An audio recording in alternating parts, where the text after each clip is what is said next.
دل ہے وہ دل جو تیری یاد سے معمور رہا، سر ہے وہ سر جو تیرے نام پہ قربان گیا۔ ہاں، دل اور سر وہی ہے جو حضور کے لیے ہو، حضور کے لیے نہ ہو تو پھر یہ کدو کا ایک ٹکڑا ہے اور دل جو ہے سینے کے اندر وہ گوشت کا ایک چھتڑا ہے اور کچھ نہیں۔ ہاں بس ان کی حیثیت اتنی ہے، دونوں کندھوں کے بیچ میں ایک کدو کا ٹکڑا ہے اور سینے کے اندر گوشت کا ایک چھتڑا ہے۔ اسے دل مت کہنا اور اسے سر مت کہنا۔ دل کہنے کے لیے ضرورت اس بات کی ہے کہ دیکھو پہلے اس میں حب مصطفیٰ ہے یا نہیں۔ سر کہنے کے لیے ہر ایک کو سر مت کہنا، بلکہ اعلیٰ حضرت فرماتے سر صرف وہی ہے جو ان کے قدموں پہ قربان ہونے کو تیار ہے، وہی سر ہے۔ بہرحال آج کی اس تفسیر میں ہم نے بارگاہ رسول کا ادب پڑھا ہے، اسی لیے اے میرے عزیزوں، حضور پاک صلی اللہ تعالی علیہ وسلم کو چھوڑ کر دنیا کا کوئی علم نہیں ہے، کوئی علم نہیں۔ واللہ اعلیٰ حضرت فرماتے ہیں ذکر خدا بھی جو ہے اللہ کا ذکر کرنے کے لیے جب بھی کھڑے ہوں گے، اگر اس میں مصطفیٰ کا ذکر نہیں آیا تو اسے ذکر خدا کہا ہی نہیں جائے گا، ذکر خدا ہے ہی نہیں ہو۔ ذکر خدا جو ان سے جدا چاہو نہ جدیو، واللہ ذکر حق نہیں کنجی سقر کی ہے۔ فرماتے ہیں یہ جہنم کی چابی ہے، حضور کا ذکر چھوڑ کر کے اگر تم کہتے ہو بخدا خدا کا یہی ہے در، نہیں اور کوئی مفر مکر۔ اس کو میں سمجھاؤں آپ کو۔ اعلیٰ حضرت فرماتے ہیں مفر کا مطلب ہوتا ہے بھاگنے کی جگہ، اور مکر کہتے ہیں ٹھہرنے کی جگہ۔ حضور کو اگر چھوڑو گے تو نہ بھاگنے کی جگہ ہے نہ ٹھہرنے کی جگہ ہے، ہبلی میں نہیں پوری دنیا میں۔ ہاں، نہ بھاگنے کی جگہ ملے گی نہ ٹھہرنے کی جگہ ملے گی حضور کو اگر چھوڑو گے۔ اگر کوئی یہ سمجھتا ہے نا ہمارے پاس جگہ ہے ہمارے پاس کس کے، ہاں پی ایم کے چرنوں میں ہے، سی ایم کے چرنوں میں ہے ہمارے پاس جگہ، تو جتنے دن راج کرنا ہو 4 دن کی چاندنی ہے۔ پھر دیکھنا ایک وقت آئے گا جب تمہاری روح قبض ہوگی، سامنا میرے مصطفیٰ کا کرنا ہوگا، اور پھر ملائکہ تمہیں بتائیں گے، اور قیامت کا دن تو یہ حساب کا ہوگا۔ دیکھنی ہے حشر میں عزت رسول اللہ، وہاں کسی کی نہیں چلنے والی، کسی کی نہیں ہے، خلیل اللہ کو بھی حاجت رسول اللہ۔ عزیزان گرامی وقار، بخدا خدا کا یہی ہے در، نہیں اور کوئی مفر مکر، جو وہاں سے ہو یہیں آ کے ہو، جو یہاں نہیں تو وہاں نہیں۔ تفسیر قرآن کے لیے بھی حضور پاک صلی اللہ تعالی علیہ وسلم کی محبت شرط ہے، شرط ہے۔ حضور کو چھوڑ کر ایک ابھی سوشل میڈیا میں گمراہی پھیلانے والے کئی ایسے موسمی کیڑے آتے رہتے ہیں، اور آج مجھے جوانوں کو بتانا اس لیے بھی ضروری ہے کہ یہ اپنا آدھا دین جو ہے سوشل میڈیا پر ہی سمجھ بیٹھے ہیں۔ ہاں، ان کا سب سے بڑا استاد تو علامہ گوگل ہے، مولانا گوگل سے پوچھیں گے، نام بھی اسی سے پوچھیں گے، مسئلے بھی اسی سے پوچھیں گے، اور گوگل صاحب سب بتا دیتے ہیں۔ تو جس کا استاد گوگل ہے وہ سنے، ہر چیز اس میں جو آ جاتی ہے وہ صحیح نہیں ہوتی۔ ہاں، شہد دکھائے زہر پلائے، قاتل ڈائن شوہر کش، اس مردار پہ کیا للچانا، دنیا دیکھی بھالی ہے۔ اعلیٰ حضرت نے اس کی بہت پہلے تشریح کر دی تھی، یہ وہ دنیا ہے جو تمہیں شہد دکھاتی ہے اور زہر پلاتی ہے۔ کچھ لوگ ایسے آئے ہوئے ہیں، اس میں ایک شخص آیا، وہ کہتا ہے کہ صرف قرآن، اس میں کسی حدیث کی ضرورت نہیں، حدیث لینا ہی نہیں ہے، نہ بخاری نہ مسلم نہ ترمذی نہ ابو داؤد نہ نسائی نہ ابن ماجہ نہ مشکات، کوئی حدیث نہیں چاہیے، قرآن ہی چاہیے، صرف قرآن سے۔ ہمیں یہ خبر ملی، کچھ نوجوان اس میں بہکتے چلے گئے، ہاں قرآن ہی تو سب کچھ ہے اس کے اندر، جب اللہ نے فرمایا سارا بیان ہم نے قرآن میں اتار دیا ہے، کوئی خشکی تری چھوڑا ہی نہیں، سب کچھ قرآن میں ہے، تو پھر حدیث کی کیا ضرورت؟ وہ شک ڈالتے ہیں۔ ارے ظالم، تو یہ تو بتا یہ قرآن اترا کس پہ ہے، یہ قرآن کہاں سے آیا، کون بتایا یہ آیت ایسی ہے؟ حضور کو چھوڑے گا تو ایک آیت بھی تجھے نہیں ملے گی۔ قرآن کس نے سنایا؟ ارے حضور پر وہی اترتی تھی، حضور سنائے صحابہ کو تو قرآن لکھا گیا۔ اگر حضور بیان نہ کرتے تو کیا قرآن آتا؟ آج نبی پاک کو چھوڑ کر کچھ لوگ یہ کہتے ہیں کہ کسی حدیث کی ضرورت نہیں، صرف قرآن۔ صرف قرآن. اے میرے عزیزوں، اس طرح کی گمراہیوں سے اپنے آپ کو بچا لو. میں حدیث میں یہ بھی بتا دوں، حضور پاک صلی اللہ علیہ وسلم نے یہ بھی بشارت 1400 سال پہلے دی. فرمایا ایک زمانہ تم پر آئے گا، ایک شخص آئے گا جو تکیے پر ٹیک لگا کر بیٹھا رہے گا اور پھر لوگوں سے کہے گا کہ صرف قرآن ہی کافی ہے، کسی حدیث کی ضرورت نہیں. حضور نے 1400 سال پہلے بتایا تھا.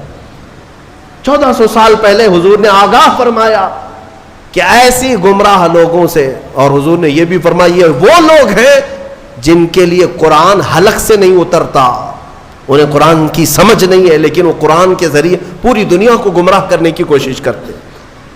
اے میرے عزیزوں، قرآن کو صرف گوگل سے نہیں، صرف فیس بک سے نہیں، بلکہ علماء صالحین باعمل عاشقان مصطفیٰ سے پڑھا کرو، تو پھر تمہیں ہر آیت کا مفہوم بھی سمجھ میں آ جائے، ورنہ ادھر کا ادھر مارتے رہ جاؤ گے. میں آپ کو بتاؤں ایک مثال. اللہ نے اپنے رسول سے فرمایا وَوَجَدَكَ ضَالًّا فَهَدَى. سورہ والضحیٰ میں اللہ نے فرمایا وَوَجَدَكَ ضَالًّا فَهَدَى. ضال کا مطلب عربی میں گمراہ، بھٹکا ہوا ہے. ایک معنی یہ ہے، ایک خصوصیت ہے عربی کی، ایک ورڈ کے کئی معنی آتے ہیں، کئی معنی آتے ہیں. عربی کی خصوصیت ہے. کچھ الفاظ تو ایسے ہیں جن میں ایک ورڈ ہے 70 معنی ہیں، الگ الگ معنی نکلتے ہیں. یا عقل والا دیکھ کر کے ترجمہ کرے گا یہاں کیا مراد ہے. فار ایگزامپل العین، یہ عربی کا ایک ورڈ ہے جو آنکھ کو بھی کہتے ہیں، گھٹنے کو بھی عین کہتے ہیں، سورج کو بھی عین کہتے ہیں، پانی سے جو چشمہ نکلتا ہے نا سوتا، اسے بھی عین کہتے ہیں، اور پوری ذات کو بھی عین کہتے ہیں. کتنے معنی ہو گئے؟ سب ڈیفرنٹ ہیں. آنکھ کو بھی عین، گھٹنے کو بھی عین، سورج کو بھی عین، پانی کے چشمے کو بھی عین، ذات انسان کو بھی عین. تو اب اگر کہیں یہ کہہ دے کسی نے یہ کہہ دیا کہ میری عین سے پانی آ رہا تھا، تو ترجمہ کرنے والا ہے کہ ہاں مولانا کے گھٹنے سے پانی آ رہا تھا. ہاں، یا ترجمہ یہ کرو شاید مولانا کے سورج سے پانی آ رہا تھا. ارے میاں یہاں سورج کہاں سے آ گیا؟ ہاں، عقل والا اتنا تو ترجمہ کرے گا. اگر یہ کہہ رہے میری عین سے پانی آ رہا تھا تو شاید ان کی آنکھ سے پانی آ رہا. سمجھ میں آیا؟ ہاں، اتنی تو سمجھ ماشاءاللہ ہمارا مجمع رکھتا ہے. اگر میں ایک جملہ کہہ دوں تو ترجمہ آپ خود ہی کر لیں گے. مثال کے طور پر اگر میں یہ کہہ دوں عربی میں کہ آج عین 6:30 بجے نکل گیا، تو آپ ترجمہ کیا کریں گے؟ مولانا کا گھٹنا 6:30 بجے نکل گیا. یہ کریں گے؟ آپ کیا کریں گے؟ سچ بتاؤ. سورج. الحمدللہ، یہ عقل ہے، یہ اتنی سمجھ ہے کہ سورج آج 6:30 بجے نکل گیا، یہ مطلب ہے. لیکن آؤ، جس کی مت ماری جاتی ہے، جس کے اندر عشق مصطفیٰ نہ ہو، کوڑ ہو، وہ ایسی ترجمے کرتا ہے. ضال کا مطلب ہوتا ہے راستہ چھوڑا ہوا، بھٹکا ہوا.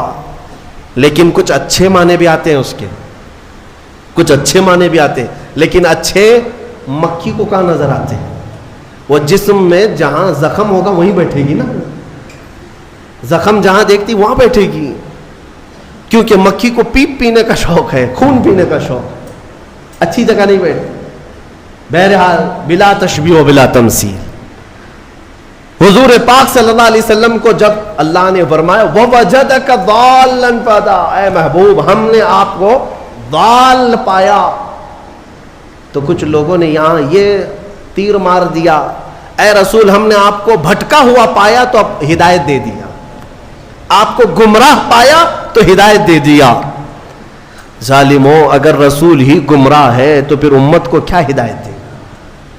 وہ خود بھٹکے ہوئے اگر تھے تمہارے ترجمے کے حساب سے. بے عشق مصطفیٰ جب اس طرح کی تک بندیاں کرو گے، تیر مارو گے تو یہی ہوگا. ان سے جا کر پکڑ کر کوئی پوچھے کہ رسول گمراہ کب تھے، کب تھے کہ اللہ نے انہیں ہدایت دیا؟ اگر وہ بھٹکے ہوئے تھے، گمراہ تھے اور اللہ نے ان کو ہدایت دیا تو ہمارا عقیدہ ہی ختم ہو گیا کہ رسول معصوم ہوتے ہیں، عقیدہ ہی ختم ہو جائے. اسی لیے پھر ایسے جملوں کو سمجھنے کے لیے عشق کے امام کے دربار میں جانا ہو جو حضور کی محبت بھی رکھتا ہو. اور وہ بریلی کے امام کی بارگاہ میں جب ہم پہنچتے ہیں, پوچھتے ہیں وَوَجَدَكَ ضَالًّا فَهَدَاكَ کا کیا مطلب نکلتا ہے, تو وہ عشق میں ڈوبی ہوئی زبان سے کہتا ہے اے محبوب ہم نے آپ کو اپنی محبت میں خود رفتہ پایا تو اپنی طرف راستہ دے دیا. کیا ترجمہ ہے. خود رفتہ کا مطلب کیا ہوا, محبوب کو ڈھونڈنے کے لیے کبھی کوئی ادھر جا رہا ہے کبھی ادھر جا رہا ہے, اس کو بھٹکا ہوا نہیں کہتے, اپنے محبوب کو تلاش میں سرگرداں ہے. ترجمہ کا حق بھی ادا کیا اور بارگاہ رسول کا ادب بھی محفوظ ہے. اس لیے میں کہتا ہوں کہ پہلے نور کی ضرورت ہے پھر روشن کتاب. اگر نور نہ ہو تو روشن کتاب نہیں نظر آئے گی. اس لیے نور مصطفیٰ کا واسطہ ضروری ہے, حوالہ ضروری ہے. انشاءاللہ اس بار ہم جو بھی تفسیر کریں گے وہ نور مصطفیٰ کی برکت سے کریں گے انشاءاللہ.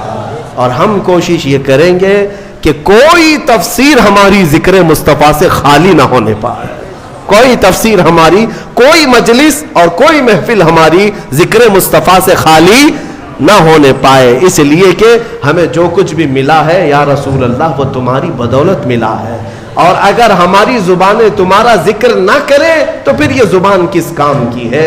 دہن میں زبان تمہارے لیے, بدن میں ہے جان تمہارے لیے. یا رسول اللہ ہم آئے یہاں تمہارے لیے, اٹھے بھی وہاں جب ہم انہی کے لیے آئے ہیں تو پھر کیوں نہ ان کا ذکر کریں. ہم مسلمان ساتھ میں اللہ تعالیٰ کا یہ شکر بجا لاتے ہیں کہ مولا تو نے اپنے حبیب کے چاہنے والوں کی جماعت میں ہمیں بنایا ہے, ہمیں اس جماعت میں رکھا جو صبح اٹھتی ہے تو مصطفیٰ جان رحمت پہ لاکھوں سلام کہتی ہے, اور اپنا سلام نمازوں کا پھیرتی بھی ہے تو کھڑے ہو کر یا نبی سلام علیکہ کہتی ہے. یعنی مولا کا یہ کتنا بڑا احسان ہے کہ اس نے اپنی عبادتوں کے لیے مسجد میں بلایا, لیکن ہماری مسجدیں عبادت خداوندی کے ساتھ ساتھ مدینے کی طرف توجہ بھی دلا دیتی ہیں, مدینے کی طرف رخ کرنا بھی سکھا دیتی ہے. وہ مسجد ہی کیا جو مدینے کا رخ نہیں دکھاتی, وہ مسجد ہی کیا جو مصطفیٰ کے چہرے کی تڑپ نہیں پیدا کرتی, دیدار کی تڑپ نہیں پیدا کرتی. اللہ تبارک و تعالی ہمیں کہنے سننے سے زیادہ عمل کی توفیق عطا فرمائے. سورہ بقرہ کی وہ تفسیر پچھلی تفسیریں ہوں گی, آپ اس کو بھی سن لیں. ہم نے کافی سالوں سے جو تفسیریں کی ہیں موجود ہے, اس میں جو آیتیں آئی ہیں اجمالاً اگر میں ذکر کروں تو پہلے اللہ نے ایمان والوں کی تعریف فرمائی. سب سے پہلے جو شروع ہو رہا ہے یؤمنون بالغیب, وہ لوگ جو غیب پر ایمان لاتے ہیں, اللہ نے ایمان والوں کی تعریف کی. اس کے بعد کافروں کی مذمت کی کہ کچھ کافر ایسے ہیں جن کے دلوں پر اللہ نے مہر لگا دی, انہیں کچھ اب سمجھ میں نہیں آئے گا. ختم اللہ علی قلوبہم وعلی سمعہم وعلی ابصارہم غشاوہ, ان کے دلوں پر مہر لگا دی گئی, ان کی آنکھوں پر پردہ پڑا ہے, ان کے کانوں کو کچھ نہیں سنائی دے گا. کیا حق بات نہیں نظر آئے گی, حق بات نہیں سنائی دے گی, حق بات سمجھنے کی طاقت نہیں ہوگی. آج بہت سارے ایسے ہیں جو اسلام کی حقانیت کو آنکھوں کے سامنے دیکھ رہے ہیں, مگر یہ ابو جہل کی اولاد ماننے کو تیار نہیں مانے گی. ہاں ان کے دلوں پر اللہ نے مہر لگا رکھی ہے. یہ دشمنی میں اس قدر آگے بڑھیں گے, ان کو نماز سے چڑ ہے, اذان سے چڑ ہے, قرآن سے چڑ ہے, برقعے سے چڑ ہے, ٹوپی سے چڑ ہے, داڑھی سے چڑ ہے. کیوں چڑ ہے؟ دل پر جو مہر لگی ہوئی ہے, دل پر جو مہر لگی ہوئی ہے. ان کا کام کیا ہے, ان کو کیا کرو گے آپ؟ بعض لوگ ابھی یہ سوچتے ہیں, ہمیں بھی کہتے ہیں کہ مولانا ہو سکتا ہے کچھ تقریروں سے وہ پلٹ جائیں, جن کو اللہ نے مہر لگا کے رکھا ہم کیا پلٹیں اس کو. اللہ نے اپنے رسول سے کہا انک لا تسمع الموتى, اے رسول ان مردوں کو آپ سنا نہیں سکیں گے. ان کو اللہ نے مردہ فرمایا. جو دشمنی میں جل رہا ہے اسے چھوڑ دیں, اسے چھوڑ دیں, ان قریب اللہ کی پکڑ میں وہ گرفتار ہوگا. ہاں اگر انجانے میں کوئی بھٹکا ہوا ہے تو اس کو ہدایت دینے کے لیے کوشش ضرور کرنی چاہیے. تو جن کے دلوں پر مہر لگا ہے ان کا کوئی سروکار نہیں, نہ قرآن سے, نہ حدیث سے, نہ ہماری تقریروں سے, نہ نماز سے. تیسری ایک جماعت ہے جس کی مذمت میں اللہ نے 13 آیتیں نازل کی. 5 آیتیں مومنوں کی شان میں, 2 آیتوں کافروں کے لیے, 13 آیتیں ایک جماعت کے لیے آئی. وہ کون سی جماعت میاں؟ مذبذبین بین ذالک لا الہ ہؤلاء ولا الہ ہؤلاء. قرآن کہتا ہے یہ وہ ہے جو مومنوں میں بھی نہیں ہے, کافروں میں بھی نہیں ہے, نہ ادھر کی ہے نہ ادھر کی ہے, ادھر کی ہے. اعلیٰ حضرت نے بھی فرمایا نہ ادھر کی ہے نہ ادھر کی ہے بلکہ ادھر کی ہے. یہ منافقین کی جماعت ہے. منافقین کی مذمت میں اللہ نے 13 آیتیں بیان کی اور اللہ نے ان کی سب صفتیں بیان کی ہے. کیا کیا کر, جب مال ملنے لگتا ہے تو کہتے ہیں ارے یہی تو حق مذہب ہے, ہاں اسی میں چلنے لگ جاتے ہیں, دوڑنے لگ جاتے ہیں. جہاں اسلام پر کوئی مصیبت آئی کہا ہم پہلے ہی بولتے نہیں تھے یہ بہت ڈینجر راستہ ہے, یہ بہت ڈینجر راستہ ہے.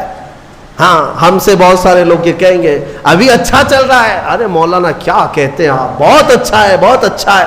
اور کبھی اگر ہمارے اوپر کوئی پکڑ آئی یا کوئی مصیبت میں نازل آئے, ہم پہلے ہی کہتے تھے مولانا بہت بولتا تھا, پہلے ہی بولتے تھے ہم, کیا ضرورت تھی, گھر میں بیٹھنا چاہیے تھا. مدینے کے کچھ منافقین جنگ احد کے بارے میں بھی ایسے ہی کہنے لگے. جب مسلمانوں کو شکست ہوئی جنگ احد میں تو واویلا مچائے, ہم پہلے ہی بولتے تھے نہیں جانا چاہیے تھا, ارے اپنے پاس اتنا ہتھیار نہیں, کچھ نہیں ہے, کیا ضرورت تھی جانے کی. یہ منافقین کی جماعت, ان کی اللہ نے صفات بھی قرآن میں بیان کر دی. اور میں کہتا ہوں میرے عزیز, میں نے اپنی ایک تفسیر میں کہا بھی تھا یہ چوہے ہیں, چوہے اپنی جماعت میں یہ چھپے ہوئے چوہے ہیں. یہ غدار لوگ جو ہوتے ہیں یہ کرتے کیا ہیں, سیم چوہا, چوہا گھر میں جو رہتا ہے نا چھوٹا ہوتا ہے لیکن بڑی بڑی تار کاٹ دیتا ہے. کبھی کرنٹ کی تار کاٹ دیا, کبھی گیس کی پائپ لائن کٹ کر دیا, کرنٹ کی تار کھا جاتا ہے تو بجلی سپلائی بند, لائٹ بھی نہیں چل رہی, کچھ بھی نہیں ہو رہا. اور گیس کی پائپ کھا جاتا ہے کبھی تو گیس لیک ہو جائے, گھر بھی جل سکتا ہے تو چوہا چھوٹا لیکن تار کاٹ دیتا ہے, تار کاٹ دیتا ہے. منافق یہی ہے, گھر کے اندر رہتا ہے, مین تار کاٹتا ہے کہ مدینے سے بجلی سپلائی آ ہی نہ سکے, مدینے سے کوئی تمہارا پاور پہنچ ہی نہ سکے, تار کاٹ دو. مومنوں کو اسلام سے جڑی ہوئی جو شناختیں ہیں یہ کاٹ دیتا ہے. اور منافقین سے بچنے کے لیے کرنا کیا چاہیے, کیا کرو گے, کیسے پہچانو گے ان کو؟ جماعت کے اندر جو موجود ہوتے ہیں غدار منافقین, جو اپنی قوم کو بیچ آتے ہیں, ان کی داڑھی ٹوپی سفید جبے کبے پہ مت جانا, ہاں یہ کوئی علامت نہیں یہ ایمان والوں کی. منافقین جو دین کو بیچ آتے ہیں ان سے بچنے کے لیے سیم وہی تھیوری ہے. گھر میں چوہے کو بھگانے کے لیے کیا کرتے, دوا نہیں میاں, دوا مارنے سب دوا نہیں ہوتے, دوا زہریلی ہوتی ہے, آپ کو بھی اثر کر جائے گی. سمپل سی بات ہے, بلی پال لو. کیا کرتے ہیں, بلی پالتے ہیں, اور بلی کیا ہے سارے چوہوں کو پکڑ لے گی کیا, نہیں پکڑے گی. میاؤں میاؤں کہتی ہے تو چوہے بھاگ جاتے, بلی کی آواز سے چوہے نہیں آتے. ہمارے بزرگوں نے فرمایا اسی طرح یہ چھپے ہوئے غدار اور منافقین جو چوہے ہیں تمہاری جماعت کو کاٹتے ہیں, ان سے ان کو دور بھگانے کے لیے علماء صالحین اور عاشقین کو اپنی جماعت میں رکھا کرو. ہاں محلے میں ہر آبادی میں وہ عالم برحق ہونا چاہیے جو رسول پاک کا عشق رکھتا ہے, وہ میاؤں میاؤں کرتا رہے گا, یہ چوہے بھاگتے رہے. ہاں ان سے تمہاری حفاظت ہوگی. عزیزان گرامی, منافقین کی مذمت میں اللہ نے 13 آیتیں بیان کی. اس کے بعد اس بارے میں آدم علیہ السلام کی تخلیق کا ذکر ہے, موسیٰ علیہ السلام کی امت کا ذکر ہے, اور سورہ بقرہ جس وجہ سے یہ ہوئی ہے نام اس کا, وہ پورا واقعہ موجود ہے. بنی اسرائیل میں ایک گائے کو ذبح کیا گیا تھا. اب ظاہر سی بات ہے گائے کے ذبح کی تفسیر بیان کروں گا تو کچھ لوگوں کو لگے گا کہ یہاں پر بھی آتنک والی زبان استعمال کی جا رہی ہے. ارے اس پر تو بینڈ ہے, بنی اسرائیل میں بینڈ نہیں تھا, بنی اسرائیل کی بات کر رہا ہوں. مولانا ابھی اگر یہ گائے کے ذبح کی بات کر رہے ہیں تو آپ کو معلوم ہونا چاہیے یہ پچھلے 2 سال کی پہلے کی بات ہے, مجھے خواب و خیال میں بھی نہیں تھا. سورہ بقرہ کی ہم تفسیر کر رہے ہیں, کوئی صاحب کہہ رہے ہیں گائے پر تو بند ہے نا. ارے میاں بنی اسرائیل میں بند نہیں تھا, وہ 4000 سال پہلے کی جماعت ہے. ان کے زمانے میں، اور وہ بھی کھانے کے لیے نہیں، وہ تو حضرت موسیٰ علیہ السلام کا ایک معجزہ ظاہر کرنا تھا. ایک آدمی قتل ہو گیا تھا، مرڈر ہو گیا تھا، اس کو کس نے مارا یہ معلوم کرنا تھا. تو اللہ تعالیٰ کی حکمت ہے، اللہ نے اس قوم کو حکم دیا موسیٰ علیہ السلام کی زبان کے ذریعے سے، جاؤ ایک گائے ذبح کرو. اور وہ گائے بھی کیسی، جو کسی کھیت میں نہ جوتی ہو، نہ کسی نے اس کو خود سے پالا ہو، وہ اپنے آپ سے پلی ہو، اور کلر بھی اس کا نہ سفید نہ کالا بلکہ پیلے کلر کی ہو، بچی بھی نہ ہو بوڑھی بھی نہ ہو، بالکل جوان ہو. ایسی گائے کہاں ملے گی؟ بنی اسرائیل ڈھونڈ ڈھونڈ کر کے لائے، وہ بھی بڑی قیمت میں. کتنی قیمت؟ گائے کے وزن کے برابر سونا اور چاندی دے کر ایسی گائے لے کے آئے. یہ تفصیلی واقعہ ہے. اس گائے کو ذبح کر کے اس کی دم لے کر وہ مرے ہوئے آدمی کو مارا گیا، وہ زندہ ہو گیا، اور اس نے بتایا مجھے کس نے قتل کیا، میرے چچیرے بھائی نے مجھے مارا مال کی لالچ میں. اور وہ زندہ ہوا، بتایا اپنے قاتل کو، اور پھر مر گیا. بس اتنا کام تھا. یہ جو پورا واقعہ ہوا ہے اسی کا ذکر اس پارے میں آیا، جس کی وجہ سے اس سورے کا نام سورہ بقرہ رکھا گیا ہے. سورہ بقرہ، بکرا نہیں، بکرا جو ہے یہ مینڈے دمبے کو کہتے ہیں، بقرہ ہے، بکرا گائے کو کہتے ہیں. اللہ تبارک و تعالیٰ اس سورے کی برکتیں ہم سب کو عطا فرمائے. قرآن کو صحیح سمجھ کر پڑھنے کی توفیق عطا فرمائے. تلاوت کے آداب، تفسیر کے آداب ملحوظ رکھنے کی ہمیں توفیق عطا فرمائے. مولا اس رمضان کو ہم سب کے لیے برکتوں اور رحمتوں والا بنا دے، ہماری بخشش اور مغفرت کا سبب بنا دے. وآخر دعوانا ان الحمدللہ رب العالمین. اور ایک دعا کی درخواست آئی ہے ہمارے جناب محمد صادق کپے آلور صاحب، جو تقریباً 3 سال سے لکھنؤ کی جیل میں قید ہیں، اور بے قصور کچھ مسلمانوں کو اس طرح ظالم قید و بند کی صحبتیں میں رکھتے ہیں. ہم ان بے قصور مسلمانوں کے لیے خصوصی دعا کرتے ہیں، اور مولا کریم کی بارگاہ میں عاجزانہ آپ ہاتھ اٹھا کر یہ کہیں کہ مولا ہم میں جو بھی عاشقان مصطفیٰ ناحق بے قصور جیلوں میں ہیں ان کی رہائی کی سبیل پیدا فرما دے، ان کو ظالموں کی چنگل سے آزاد فرما دے، ان کو بے قصور ثابت فرما دے. وصلی اللہ تعالی علی خیر خلق محمد وآلہ واصحابہ اجمعین برحمتک یا ارحم الراحمین.